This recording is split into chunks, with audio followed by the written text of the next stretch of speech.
मीरा अब सारी सीमाएं पार कर चुकी है। इस बार वह सिर्फ साजिश नहीं, बल्कि सीधे अन्नू की जान लेने पर उतारू है। सबसे बड़ा सवाल यही है, क्या मीरा सच में अन्नू पर गोली चला देगी? क्या आर्यवर्धन अपनी मोहब्बत को मौत के मुंह से खींच पाएगा? और क्या यह प्यार अब एक खूनी खेल में बदलने वाला है? इस वीडियो को आखिर तक जरूर देखना, क्योंकि जो ट्विस्ट अंत में आने वाला है वो आपके होश उड़ा देगा। कहानी शुरू होती है कश्मीर की उन बर्फीली वादियों से, जहां ठंड के बीच प्यार की गर्माहट महसूस की जा सकती है।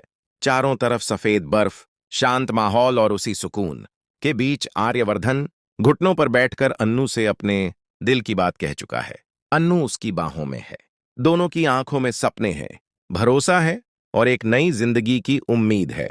लेकिन हर खूबसूरत कहानी में कोई ना कोई ऐसा होता है जिसे यह खुशी बर्दाश्त नहीं होती। और यहां वह शख्स है मीरा। मीरा दूर खड़ी यह सब देख रही है। उसके चेहरे पर मुस्कान नहीं, बल्कि जलन की आग साफ नजर आ रही है। उसके दिल में सिर्फ एक ही बात गूंज रही है, आर्या मेरा था, मेरा है और हमेशा मेरा ही रहेगा। मीरा यह स्वीकार करने को तैयार ही नहीं है कि आर्यवर्धन किसी और से प्यार कर सकता है। सालों से उसने खुद को उसकी होने वाली पत्नी मान लिया था, लेकिन अन्नू की एंट्री ने उसकी पूरी दुनिया हिला दी।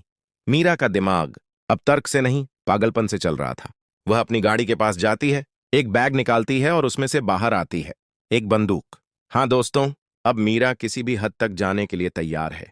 उसके मन में साफ है, अगर आर्या मुझे नहीं मिल सकता तो वो किसी और का भी नहीं होगा। दूर से वह अन्नू और आर्यवर्धन को हंसते हुए देखती है और गुस्से में बुदबुदाती है, आज तुम्हारी ये खुशियां हमेशा के लिए खत्म हो जाएंगी अन्नू। मीरा बंदूक लोड करती है और सीधा अन्नू पर निशाना साध देती है। उधर आर्यवर्धन और अन्नू अपनी ही दुनिया में खोए हुए हैं। आर्या अन्नू का हाथ थामकर कहता है, अन्नू, तुम मेरी जिंदगी की सबसे बड़ी सच्चाई हो।